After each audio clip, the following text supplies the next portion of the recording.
Hola, hola a todos y todas. El día de hoy vamos a ver tips y consejos para aprender a modelar bien en optimización.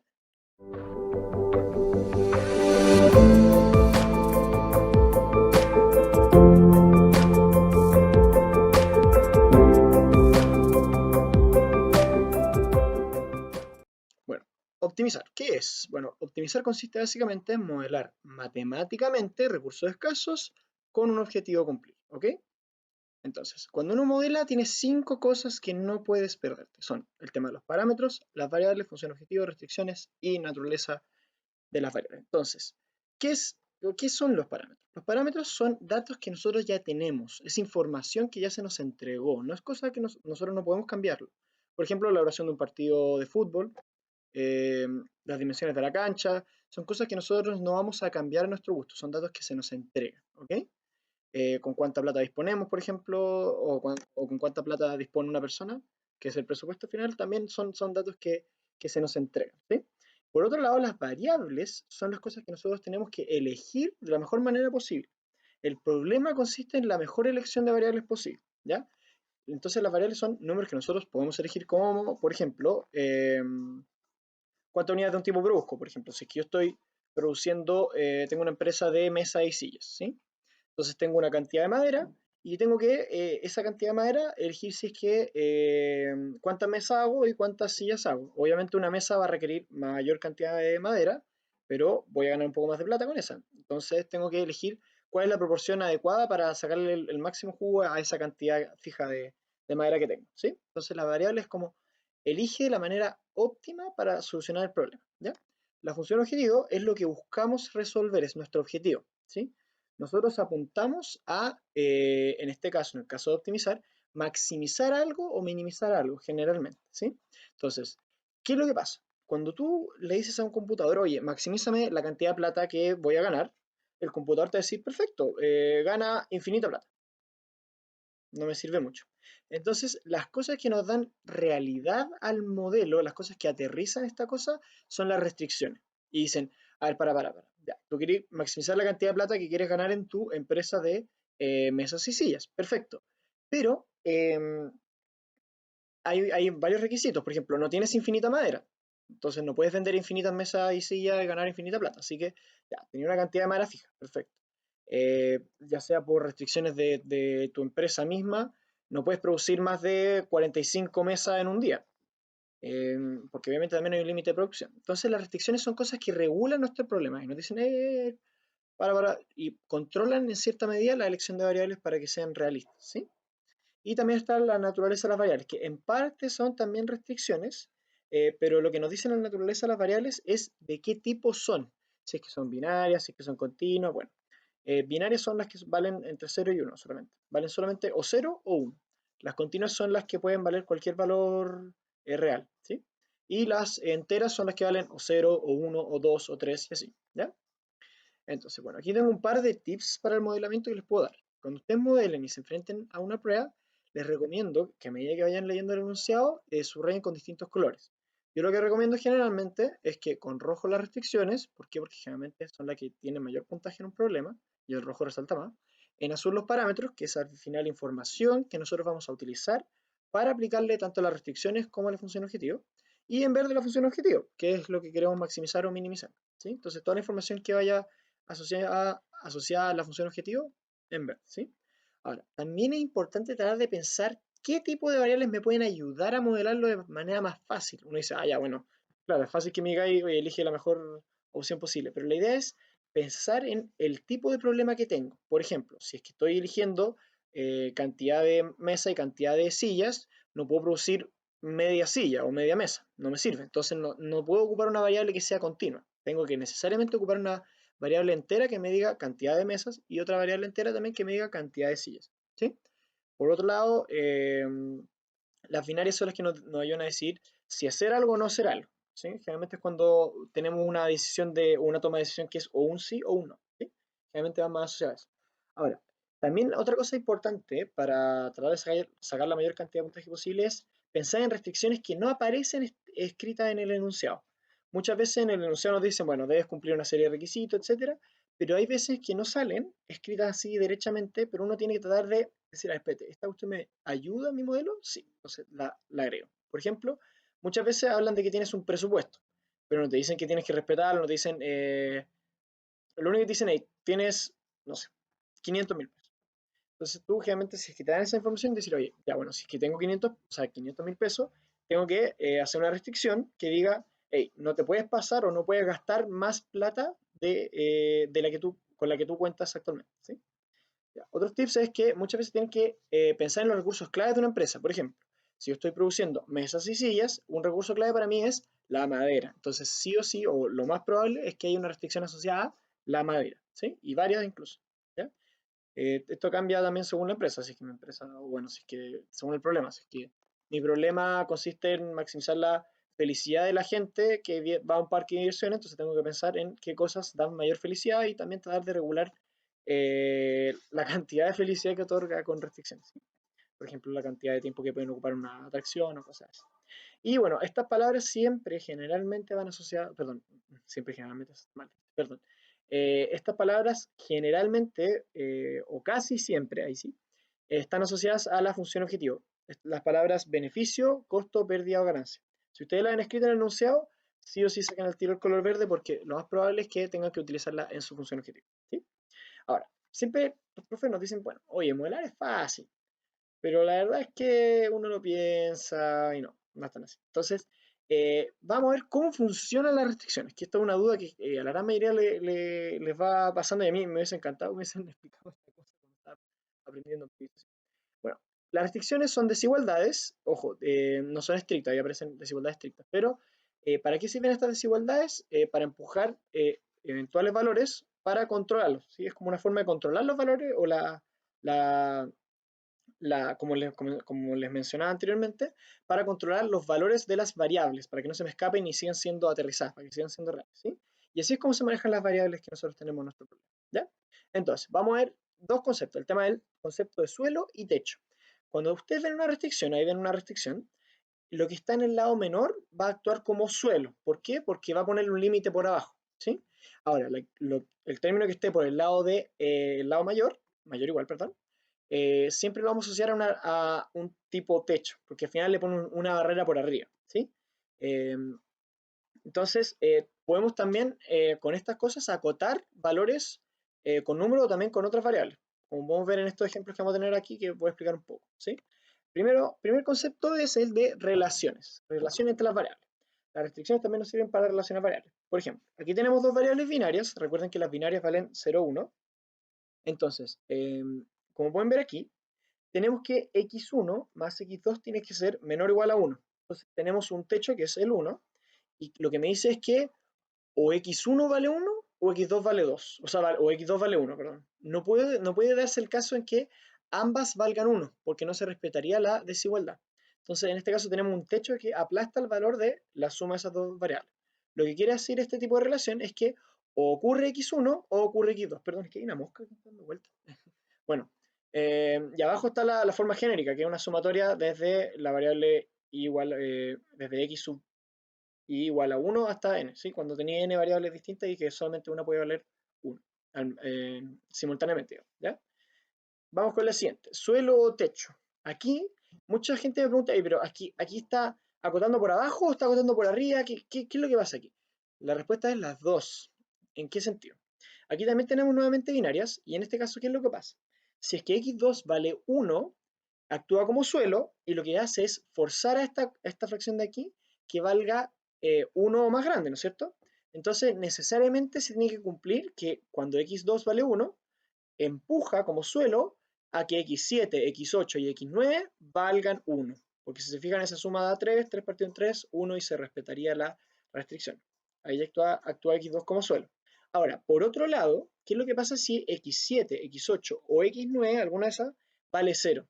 Digamos que x8, pum, vale 0. Perfecto. Entonces, x7 vale 1, x8 vale 0, x9 vale 1. Aquí tenemos un 2 tercios. ¿Y qué es lo que pasa? Como x2 es una binaria, o vale 0 o vale 1, y tenemos aquí un término menor a 1, necesariamente actúa como techo y acota a x2 para que solamente valga 0. Entonces lo que quiere decir esta restricción es, ok, Si es que alguna de estas tres variables vale 0, x2 tiene que valer 0. Si es que alguna de estas cosas no ocurre, no puede ocurrir x2. Por ejemplo, eh, digamos que x2 es ir a la fiesta 3 amigos, que vaya todo el grupo, ¿sí? Entonces, si es que Pepito, Carlito y Pepita, ¿ya? Entonces, ¿qué pasa si es que Pepito falta? Si Pepito falta, no va a ir todo el grupo. Pero por otro lado, si es que van los tres, pueden ir todavía los tres a la fiesta, ¿sí? Suena un poco raro, quizás, pero a lo que hoy es que desde este lado solamente puede aplastar a x2, pero si es que están los tres valores como 1, o sea, x7 vale 1, x8 vale 1 y x9 vale 1, x2 puede valer o 0 o 1, porque esta cuestión solamente sirve para aplastar, y como está en el límite de 1, no está aplastando x2, no lo está forzando a valer 0, ¿sí? La única que puede forzar hacia arriba vendría siendo el lado izquierdo, y la única que puede forzar hacia abajo es el lado derecho, ¿sí? El suelo o el techo, ¿ya? Ahora, el concepto del M grande a mucha gente le confunde, a mí me confundió mucho rato y la empecé se me cayó la teja como ya por el final del curso. Entonces, ¿para qué sirve? Este sirve para que solo cuando una expresión valga 0, acote aplastando la otra variable a 0, pero en otro caso que no restrinja nada. ¿Qué quiere decir esto? La forma de verlo es como un techo en la luna. ¿En qué sentido? Un techo en la luna es como, está tan alto que ya filo, no me pasa nada. Pero de repente podemos hacer que ese techo caiga y nos aplaste, porque los techos sirven para aplastar, ¿ya? Entonces, tenemos esta cuestión con z y x binarias, ¿sí? Entonces, perdón, z es continua, perdón, me equivoqué, ¿ya? ¿Y qué es lo que pasa? Digamos que z es, no sé, la cantidad de metros de cuerda que yo produzco en mi empresa de cuerdas, ¿sí? Perdón, es mi perro. Ya, entonces, ¿qué es lo que pasa? En este caso, si es que perdón, si es que la sumatoria de xy vale completamente 0, o sea, si es que ninguno de los xy vale 1, o sea, todos valen 0, 0, 0, 0, ¿qué es lo que pasa? M multiplicado por 0, que es un número muy grande, nos queda 0. Entonces aplastamos al valor de z a 0, a que yo no pueda producir. Digamos que xy es si vino o no el trabajador y a mi empresa. ¿Qué es lo que pasa si faltan todos? Si faltan todos, vamos a tener aquí en todo este lado derecho, o sea, en toda esta sumatoria un 0, y 0 por m, no puedo producir nada porque no vino ninguno de mis trabajadores, ¿sí? Entonces esto vale 0. Por otro lado, si es que vino una persona, solo una persona de todo mi equipo, vino una. 1 multiplicado por un número muy grande, sigue siendo un número muy grande, entonces perfecto, yo puedo producir lo que me dé la empresa, ¿sí? Puedo producir muchísimo o poco, bueno, ahí depende también de las otras restricciones, pero para lo único que sirve esto es para que si es que no vinieron todos mis trabajadores, si es que no vino ninguno, ahí forzamos a que la producción sea 0, perfecto, no hay nadie, entonces no podemos producir nada, ¿ya? El concepto del 1 menos. El 1 menos generalmente confunde, pero ¿cuál es la idea detrás del 1 menos? La idea detrás del 1 menos es que si es que, mira, generalmente con las restricciones anteriores que teníamos, es que si ocurre algo, queremos que también sí ocurra otra cosa, ¿sí? Si es que pasa algo, queremos que ocurra esto. Por ejemplo, si es que sí va x2, queremos forzar a que x2, o sea, x7, x8, x9 valgan, ¿sí? Entonces, generalmente, la mayoría de las restricciones es como, si pasa algo, queremos que sí pase algo. Pero en este caso, la idea del 1 menos es que si es que sí ocurre algo, que no ocurra algo, ¿sí? Por otro lado lo mismo, pero al revés, vendría diciendo que si es que no ocurre algo, que sí ocurra algo. ¿De qué forma? Tenemos esta restricción también con binarias, ¿y qué es lo que pasa? Si es que x valiese 0, o sea, no ocurre, 1 menos 0, 1, y como este es un suelo de valor igual a 1, forzamos a que z valga 1, que pase, ¿sí? Como no pasa x, forzamos a que z sí pase. Por otro lado, ¿qué es lo que pasa si es que, si es que z no ocurre, por ejemplo? Si es que z no ocurre, al valer 0, forzamos a que x1, o sea, a que x valga 1, precisamente para cumplir con la restricción. ¿Por qué? Porque al tener un techo que vale 0, forzamos a que esto valga o 0 o menos. Y el único caso en que se da eso es cuando x vale 1, ¿sí? Entonces esa es la idea detrás del 1 menos, ¿sí? Ahora, esta cuestión también confunde mucho, el tema del para todo y la sumatoria.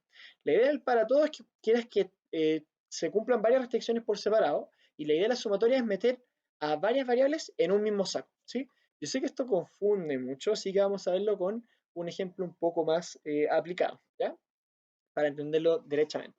Tenemos este problema. Una empresa productora de leche tiene en el mercado y productos. La empresa cuenta con R plantas instaladas y J lugares potenciales para abrir plantas. O sea, yo tengo R plantas para producir y tengo varios lugares que podría o no abrir una planta, ¿ya? Además, enfrenta una demanda conocida D sub IT, unidades del producto I, para el periodo T. O sea, vamos a pescar un día cualquiera, ya el día lunes, me demandan esta cantidad de productos de leche, ¿sí? Por política de la empresa, no se maneja inventario para ninguno de los I-productos, ¿sí? Eso nos ayuda un poco, nos facilita un poco el problema, pero bueno, porque el tema de inventario es un poco más complicado, pero bueno.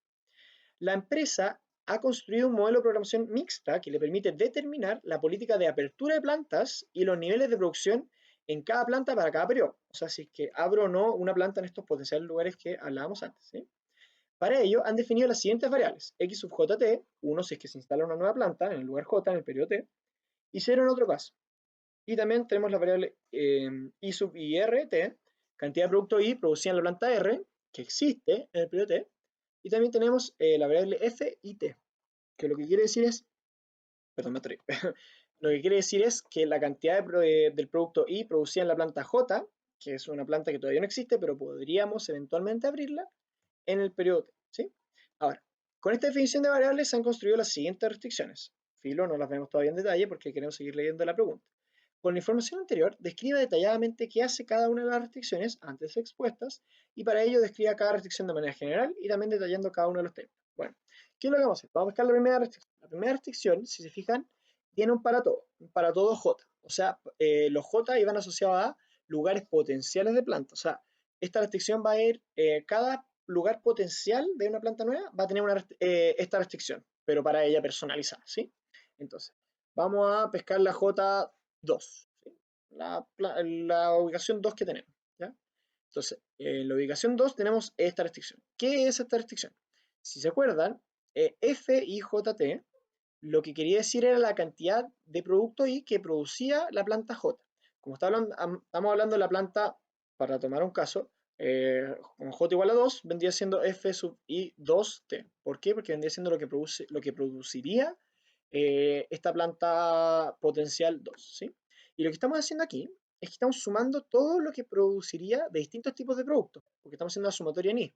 O sea, estamos metiendo todos los productos que puede producir esa fábrica y lo estamos metiendo en ese término, ¿ya? Y tenemos que esa sumatoria tiene que ser menor o igual a M. Ey, ojo, aquí tenemos un M muy grande. ¿Se acuerdan para qué servía? El M muy grande es como un techo en la luna. ¿Para qué sirve? Sirve para acotar esto a 0 en caso de que esto valga 0, ¿sí? ¿Qué es lo que es esto de acá? Esta sumatoria de x sub jt. Lo que quiere decir esta sumatoria es si es que se instala o no. O sea, básicamente ojo, una cosa que va desde i hasta t, ¿ya? Y estamos en el periodo t porque habla para todo tiempo. Lo que quiere decir esto es que pesca el x sub jt, ahí puse mal el índice, perdón. Lo que hace es pescar todos los periodos anteriores y en cada periodo, si es que no se instaló, o sea, si es que no se abrió, vale 0. Si es que no se abrió, vale 0. 0, 0. ¿Qué es lo que pasa? Si es que en ninguno de los periodos anteriores hasta t, porque estamos ahora para t, si es que en ninguno de esos periodos anteriores se abrió la planta, eso quiere decir que esto vale 0. Y como esto vale 0, forzamos a que lo que eventualmente pudo haber producido valga 0, ¿sí? Ahora, por otro lado, si es que en algún momento de esa sumatoria de x, x hubiese tomado el valor 1, tendríamos un m muy grande aquí en el lado derecho y no tendríamos ningún límite para la producción, ¿sí? Diríamos, ah, ya, perfecto. Se instaló, entonces produce. Lo que quiere decir esta restricción entonces es, solamente puedo producir en una planta que ya se abrió, ¿sí? Si es que no se ha abierto, la producción es 0, o he producido 0 unidades, ¿ya? Vamos con la siguiente restricción. Lo que quiere decir aquí, el D sub IT, acuérdense que el D sub IT era la demanda conocida de unidades para el periodo T. Entonces sabemos que aquí tenemos una demanda. ¿Y qué es lo que tenemos aquí? Aquí tenemos, si se fijan, la sumatoria de todos los productos de I sub IT, o sea, de todo lo que produce las plantas que ya existen, y aquí tenemos todo lo que producen las plantas que podrían eventualmente adherirse.